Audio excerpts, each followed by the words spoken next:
A graça e a paz. É um prazer, uma honra, um privilégio a gente começar mais um módulo. Eclesiologia ou Doutrina da Igreja. Eu sou a professora Valquíria e vou acompanhar vocês nesse módulo. Bom, nós vamos começar esse módulo falando da composição. Como vocês sabem, são 4 aulas. Vão ser indicadas leituras, para vocês fazerem, exercícios para serem respondidos, vídeos e tudo vai ser colocado lá no portal. Essa aqui é a primeira aula. Essa primeira aula ela é baseada, assim como todas as outras, na teologia sistemática do Gruden, a parte 6, onde vocês vão acompanhando os capítulos ao longo das aulas, certo? Essa aula de eclesiologia que nós vamos começar hoje, ela vai tratar do capítulo 44, do 45 e do 46. O 44 falando da igreja, a natureza, suas características e seus propósitos. 45, a pureza e a unidade da igreja, e o 46, o poder da igreja. Aqui no capítulo 44, que fala da igreja, da natureza, das características e propósitos, eu queria dar uma breve introdução falando da eclesiologia, O que significa eclesiologia? Eclesia significa igreja, mais a palavra logos, que é palavra, discurso, estudo. Então, portanto, eclesiologia, a gente está tratando do estudo da igreja, a doutrina acerca das coisas da igreja. Bom, o ser humano ele é um ser sociável e ele existe dentro de culturas e sociedades. E não apenas nós vivemos como indivíduos isolados. E essas relações sociais, elas exigem organização e governo como uma forma da gente de facilitar e regular essa interação, essa relação entre as pessoas. E essa é uma realidade que está em todo tipo de relação social e não seria diferente na vida religiosa. E por isso, nós, os cristãos, também nos organizamos em comunidades que nós chamamos de igreja. A origem da palavra igreja. A palavra igreja, no português, ela deriva do latim ecclesia, mas a sua ideia original ela vem do grego, ecclesia, e sua utilização inicial designava uma assembleia de cidadãos, que era uma reunião de pessoas que visava resolver questões comuns da sociedade. Ou seja, o que a gente precisa inferir daqui? Que inicialmente o seu uso era político e não religioso. Ela não é uma palavra cunhada na Bíblia. Ela não se referia a pessoas individualmente falando, mas a reunião de pessoas, como a gente pode ver em Atos 19, 32. Então, em outras palavras, no conceito original, quando as pessoas não estavam reunidas formalmente, elas não eram chamadas de eclesia. Somente depois é que esse termo vai passar a designar a Assembleia de Deus, os chamados para fora. Bom, definição de igreja. O que a gente conceitua, o que o autor conceitua, o Gruden conceitua como igreja? A igreja é a comunidade de todos os cristãos de todos os tempos. Essa, então, é uma definição que vai compreender a igreja, sendo ela composta de todos os verdadeiros salvos. E Paulo vai afirmar: Cristo amou a igreja e entregou-se a si mesmo por ela, como está em Efésios 5:25. Então, nesse texto, o termo igreja, a igreja, ele é usado para se referir a todos aqueles pelos quais Cristo morreu para redimir todos os salvos pela morte do sangue do Cordeiro. Isso inclui, então, todos os verdadeiros cristãos de todos os tempos, tanto os salvos no Antigo Testamento como os salvos no Novo Testamento. E a gente pode dizer que a igreja ela é invisível, ainda que ela seja visível. O que significa isso? Na realidade, a igreja verdadeiramente espiritual, ela é a comunidade de todos os cristãos genuínos, que é a igreja invisível. Por que a gente diz que ela é igreja invisível? Porque nós não podemos ver a condição espiritual do coração de ninguém, A gente pode ver as pessoas que frequentam a igreja, a gente pode perceber sinais externos de uma mudança espiritual interior, mas a gente não pode ver de fato o coração das pessoas, nem enxergar o estado espiritual em que elas se encontram. É algo que só Deus pode fazer. Por isso Paulo vai dizer: o Senhor conhece aqueles que lhe pertencem, como está lá em 2 Timóteo 2,19. Então a gente dá a seguinte definição: a igreja invisível é a igreja como Deus a vê. Por outro lado, a Igreja de Cristo certamente ela tem um aspecto visível, né? Um aspecto que a gente consegue ver a olhos nus. Então a gente dá a seguinte definição: a igreja visível, então é a igreja como os cristãos a veem na terra. Não é a igreja como as pessoas a veem no geral, o descrente, não. É como a igreja é vista pelos cristãos genuínos. E nesse sentido a gente pode dizer que a igreja visível é um grupo de pessoas que se reúnem a cada semana para cultuar a Deus como igreja e professar a fé em Cristo. Então, reconhecendo essa distinção entre a igreja visível e invisível, o Agostinho disse, referindo-se à igreja visível: muitas ovelhas estão fora e muitos lobos estão dentro. A gente também pode falar da igreja local, que ela é local e ela é universal. No Novo Testamento, a igreja ela pode ser aplicada a um grupo de cristãos de qualquer tamanho, desde um grupo bem pequenininho que se reúne em uma residência, até um grupo de cristãos de um país, né, de uma nação. Então, tanto local a universal, a gente considera igreja. É igreja quando ela é chamada, está numa casa, como a gente vê em Romanos 16. É igreja quando está numa cidade inteira. É igreja quando está numa região inteira. E é igreja quando ela está no mundo inteiro, como está lá em Efésios 5, 25. E a gente vai ver que a Bíblia usa metáforas para que a gente possa entender um pouco melhor a natureza, a essência do que seja a igreja. E as Escrituras usam uma variedade de metáforas e imagens para descrever a igreja. Paulo vai dizer a Timóteo que Paulo agisse com os membros da igreja como se fossem membros da família. Então, Paulo vê a igreja como uma família. As Escrituras comparam a igreja a ramos de uma videira, a uma oliveira, a um edifício e muito mesmo como o corpo de Cristo. E quais são as características distintivas de uma igreja?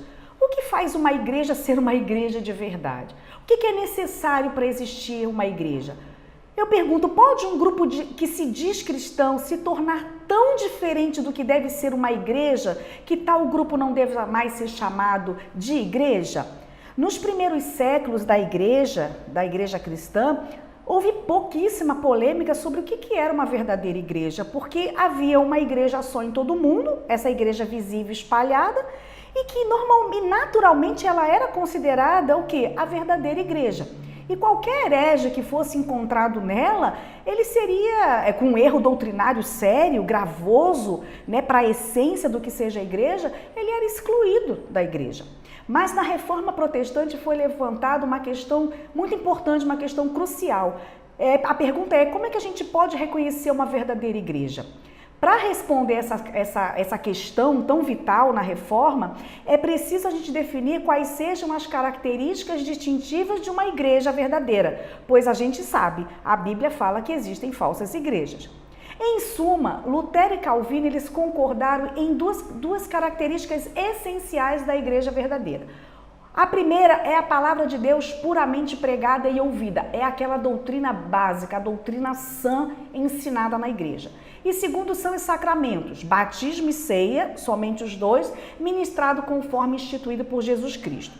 Em contraste a essa posição de Lutero e Calvino sobre essas duas características distintivas da verdadeira igreja, está a posição da Igreja Católica Romana, que vai dizer que a verdadeira igreja é aquela igreja visível que vem desde Pedro e dos apóstolos, e que a graça salvífica, ela é aquela que vem através dos sacramentos, tornando os sacramentos obras pelas quais se alcança mérito para a salvação. Ou seja, para a Igreja Católica é o pagamento e não a fé que é o meio para obter a salvação. E aí a pergunta que se faz é, existem falsas igrejas no meio protestante? Se a gente olhar para essas duas características distintivas que definem o que seja uma igreja verdadeira, parece apropriado que a gente diga que hoje muitas igrejas protestantes liberais, diga-se de passagem, liberais, são na realidade falsas igrejas. E aí a pergunta que se faz é, será que esse evangelho da justificação pelas obras e essa descrença na Bíblia que os protestantes liberais apregoam, será que essas igrejas o que essas igrejas ensinam, na verdade, elas têm mais chance de salvar o povo do que aquele ensino católico romano da época da Reforma? Olha, veja bem, se uma assembleia de pessoas, apesar de levar o nome de cristã, ela ensina sistematicamente que não se pode acreditar na Bíblia, se ela ensina sistematicamente, né, que aquilo que está lá não é bem, é verdade, são mitos, se a igreja e a congregação raramente leem essa Bíblia, raramente oram de forma expressiva, elas não creem ou não entendem no evangelho da salvação somente pela fé em Cristo, certamente a gente pode dizer que essa igreja não seja uma igreja verdadeiramente cristã. Ou será que podemos? Bom, e aí, quais são então os propósitos da igreja? Para que a igreja, para a gente poder entender esses propósitos da igreja, para que a igreja serve? Bom, a gente tem 3 ministérios. Ministérios com relação a Deus, ministério com relação aos cristãos e ministério com relação ao mundo. Ministério com relação a Deus é adorar. No relacionamento com Deus, o propósito principal da igreja é adorar. A adoração na igreja não é simplesmente uma preparação para algo mais. A adoração, ela já é em si mesma, já está em si mesma, cumprindo o propósito da igreja com relação ao seu Senhor. O segundo ministério da igreja com relação aos cristãos está falando em relação a edificar. De acordo com a Bíblia, a igreja tem a obrigação de nutrir aqueles que já são cristãos, edificá-los na maturidade da fé. É contrário ao modelo do Novo Testamento pensar que o único alvo seja levar as pessoas à fé salvífica, levar as pessoas a Cristo e deixá-las. Não é preciso discipulado. Nosso alvo como igreja deve ser apresentar a Deus todo cristão perfeito, ou seja, a gente lê maduro em Cristo, como está em Colossenses 1:28. E o terceiro ministério da igreja é com relação ao mundo. A gente está falando da evangelização e da misericórdia. A obra evangelística de declarar o evangelho é o principal ministério da igreja com relação ao mundo. Todavia, ele está acompanhando a obra da evangelização, está também o ministério da misericórdia, que inclui o quê? Cuidado aos pobres e necessitados. Esses 3 propósitos, eles foram ordenados pelo Senhor nas Escrituras e eles são importantes, os 3, e nenhum deles pode ser negligenciado. Pelo contrário, os 3 têm que ser mantidos em equilíbrio. Agora entrando no capítulo 45, dando umas linhas gerais sobre a pureza e unidade da igreja, a gente viu ainda há pouco que existem verdadeiras igrejas e falsas igrejas. Quando a gente faz uma comparação entre as epístolas do apóstolo Paulo, vamos fazer um contraponto, por exemplo, sua alegria com relação à igreja de Filipos e Tessalônicas, a relativa ausência de problemas doutrinários sérios, em contraponto a Gálatas e Coríntios, onde havia todo tipo de problema. Quando a gente faz esse contraponto, essa comparação, a gente verifica que dentre as igrejas verdadeiras, existem igrejas mais puras e igrejas menos puras, como a gente pode ver aí no gráfico. A gente tem uma linha reta onde tem falsas igrejas e igrejas verdadeiras. E dentre as igrejas verdadeiras, a gente tem igrejas menos puras e igrejas mais puras. Então, vamos definir aqui pureza e unidade. São 2 conceitos muito importantes. Pureza da igreja é o seu grau de isenção de doutrina e de conduta errônea e o seu grau de conformidade com a vontade de Deus que é revelada na igreja. Mas a gente precisa lembrar aqui, que é algo muito importante, que orar e trabalhar pela pureza da igreja é essencial para nós como igreja. Mas essa busca pela pureza não pode ser a nossa única e exclusiva preocupação. Por quê? Porque senão nós teríamos a tendência de nos separarmos em pequenos grupinhos, né? O grupo dos cristãos mais puros, e aí a gente tenderia a excluir qualquer pessoa que mostrasse qualquer desvio de doutrina ou de conduta. Por isso, o Novo Testamento vai falar com frequência sobre a necessidade da gente lutar pelo quê? Pela unidade da igreja visível. E aí a gente define da seguinte forma: unidade da igreja é o seu grau de isenção de divisão entre os verdadeiros cristãos. Existem sinais de uma verdadeira igreja, de uma igreja mais pura? Sim, existem alguns fatores que tornam a igreja mais pura. Aqui não é um rol exaustivo. Tá? Então, por exemplo, a gente tem amor a Cristo, doutrina bíblica ou pregação correta da palavra, uso adequado dos sacramentos, aplicação correta da disciplina eclesiástica que nós vamos ver mais adiante, adoração genuína, oração e testemunho eficaz, governo eclesiástico bíblico, santidade na vida entre os membros, santidade de vida entre os membros e cuidado pelos pobres. E acontece aqui um parênteses que eu quero deixar. A maioria das igrejas ela vai tender a pensar que nas áreas nas quais elas são mais fortes, são as áreas mais importantes, mas isso não é verdade. E ao contrassenso também. E nas áreas que elas são mais fracas é que são menos importantes. Isso não é verdade. O Novo Testamento vai encorajar a gente a trabalhar pela pureza e pela unidade da igreja em todas essas áreas. Bom, se a gente deve trabalhar então pela pureza da igreja, especialmente da igreja local a qual nós pertencemos, a gente precisa reconhecer que isso é um processo e que qualquer igreja da qual nós vamos participar, ela vai ter um grau de impureza em uma área ou em outra. Então a gente não pode esquecer que não houve nenhuma igreja perfeita no Novo Testamento e que não vai haver nenhuma igreja perfeita até a segunda volta do Senhor Jesus Cristo. Isso significa dizer que os cristãos não devem ficar preocupados procurando uma igreja mais perfeita e ficar lá até que ele ache uma nova igreja mais perfeita do que aquela que ele estava e ele mude para essa nova igreja. Nada disso. Nós, cristãos, precisamos encontrar a verdadeira igreja, a igreja verdadeira, na qual a gente possa desenvolver um ministério eficaz e lá a gente cresça espiritualmente. A gente fica lá trabalhando, ministrando, e aí Deus vai abençoar as orações, o testemunho fiel da igreja, e a igreja vai então fielmente crescer em pureza em muitas áreas de atuação. E entrando no capítulo 46, o poder da igreja, quando a gente olha para os governos do mundo e para essas organizações educacionais, empresariais, que possuem assim muita influência na sociedade, quando a gente olha e faz um contraponto com a igreja, a gente até pensa assim, poxa, a igreja ela é fraca, a igreja é ineficiente, né, em relação à sociedade. Também quando a gente verifica um rápido crescimento do mal na sociedade, a gente até pode pensar e até duvidar se a igreja realmente tem algum poder para fazer alguma mudança significativa na sociedade na qual está inserida.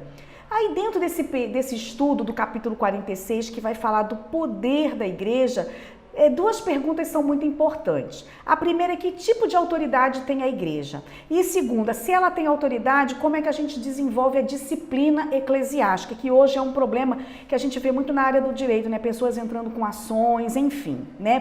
Por dano moral, por aí. Bom, vamos definir então o poder da igreja. O poder da igreja está fundamentado na autoridade que é dada pelo próprio Deus para levar a efeito em três áreas: batalha espiritual, proclamar o evangelho e exercer a disciplina da igreja. Dentro da batalha espiritual, Paulo vai lembrar os coríntios, lá no segundo capítulo de Coríntios, capítulo 10, ele diz, porque embora andando na carne, não militamos segundo a carne, porque as armas da nossa milícia não são carnais, e sim poderosas em Deus para destruir as fortalezas. Entre essas armas usadas contra essas forças demoníacas que visam impedir a propagação do evangelho e o avanço da igreja, a gente tem oração, adoração, autoridade para repreender as forças demoníacas, as palavras das escrituras, fé e retidão de conduta por parte individual dos membros da igreja. Fazendo um contraponto aqui entre o poder da igreja e o poder do Estado, que é muito importante também. Quanto ao poder que deve ser exercido pela igreja, cabe aqui uma pergunta. Deve a igreja usar de força física, e aqui força física eu falo de armas e exércitos, por exemplo, para levar a termo sua missão de proclamar o evangelho? E a frase normalmente que a gente usa aqui para se referir a essa luta física é fazer uso da espada, né? Há diversas indicações na Escritura, ao longo da Escritura, de que a igreja nunca, em hipótese alguma, deve fazer uso da espada para levar a efeito seus propósitos na era da Nova Aliança. Esse foi um erro seríssimo cometido nas cruzadas, quando os exércitos, né, sustentados pela igreja, marcharam pela Europa, pela Ásia, para tentar reconquistar as terras de Israel. E Jesus é enfático com relação ao não uso da força física. Ele vai dizer em João 18:36, o meu reino não é deste mundo. Se o meu reino fosse desse mundo, os meus servos lutariam. Então, o que nós temos? Nós, como igreja, temos o poder espiritual. Isso significa travar batalhas espirituais com armas espirituais. Não usar o poder da espada para alcançar os propósitos da igreja, que é pregar o evangelho. Agora, certamente Deus concede ao governo civil, sim, o direito de portar a espada, ou seja, de usar a força para punir o mal nesse mundo. E cabe salientar aqui também que não há nenhuma indicação de que o poder do governo deve ser usado para forçar alguém a aderir ao cristianismo. E há diversas indicações bíblicas que Jesus se recusa a usar o poder do evangelho para obrigar o povo a aceitar o evangelho. Então, essa é o panorama. Agora a gente não pode, tem que fazer um adendo aqui. O governo civil também não deve criar leis que exijam ou que proíbam quaisquer doutrinas eclesiásticas, nem nenhuma lei, nem nenhum tipo de mandamento legal que limitem a liberdade do povo de Deus de cultuar conforme sua própria escolha, certo? Então a gente conclui, portanto, que a igreja não governa nem deve governar o Estado, como se tivesse algum tipo de autoridade superior ao Estado. Ao invés disso, a autoridade da igreja e do Estado pertencem a esferas distintas, são áreas de atuação distintas e cada uma delas deve respeitar a autoridade que Deus tem lhe dado para a sua própria esfera, lhe dado em sua própria esfera de atuação. Falando aqui de forma breve sobre a disciplina eclesiástica, a gente precisa pensar o seguinte. A disciplina eclesiástica, ela é um dos aspectos do poder da igreja e aqui a gente vai apresentar princípios para a sua prática na igreja. A primeira coisa é o propósito da disciplina eclesiástica. Qual é o propósito? O primeiro propósito é a restauração e reconciliação dos cristãos que estão se desviando.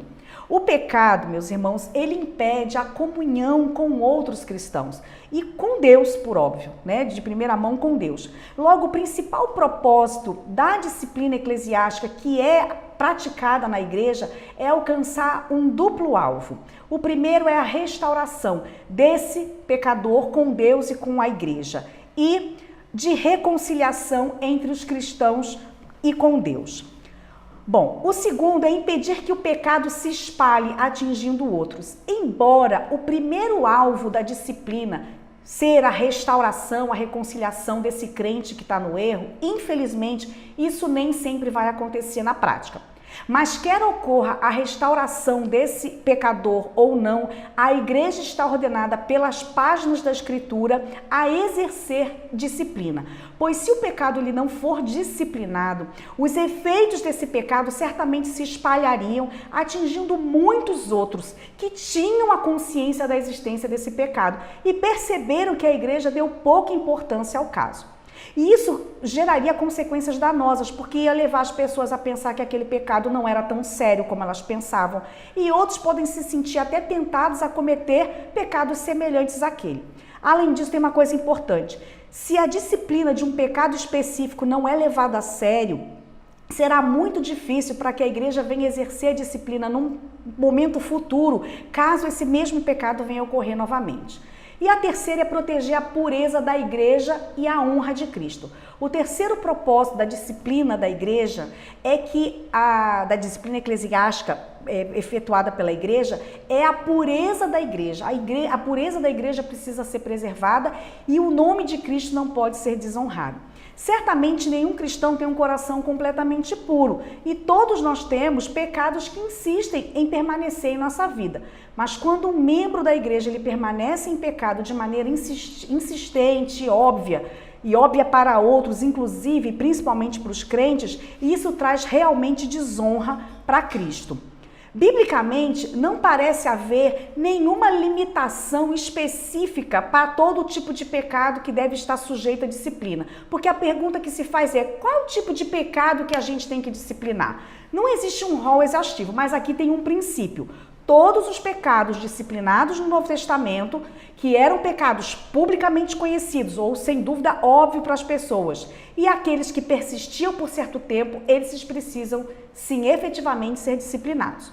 O fato de os pecados serem publicamente conhecidos pelas pessoas significava que a igreja estava sendo repreendida pelos de fora. Certamente Cristo estava sendo desonrado e havia uma real possibilidade de outros serem estimulados a seguir padrão de vida errado e que eram tolerados em público. Por isso é preciso então a disciplina eclesiástica. E como deve ser exercida essa disciplina eclesiástica? Primeiro, o conhecimento do pecado deve ser preservado dentro do menor grupo possível. Esse parece ser o propósito de Mateus capítulo 18, versículo 15.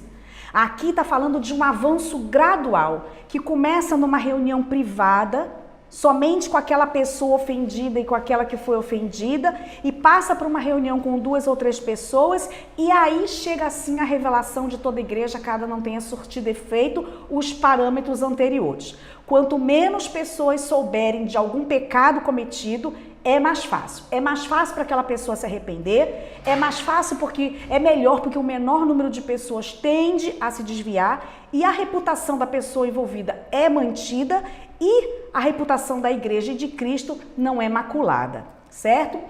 O segundo ponto é que medidas disciplinares devem ser cada vez mais severas até que haja uma solução. Mateus 18 não ensina para nós que a gente simplesmente pare naquela conversa privada e se não houver solução, a gente para ali. Não é isso que a Bíblia ensina. Ela exige que a pessoa ofendida, ela vá primeiro sozinha e então, se não resolver, ela leve mais 2 ou 3 pessoas e aí ela leve para a igreja.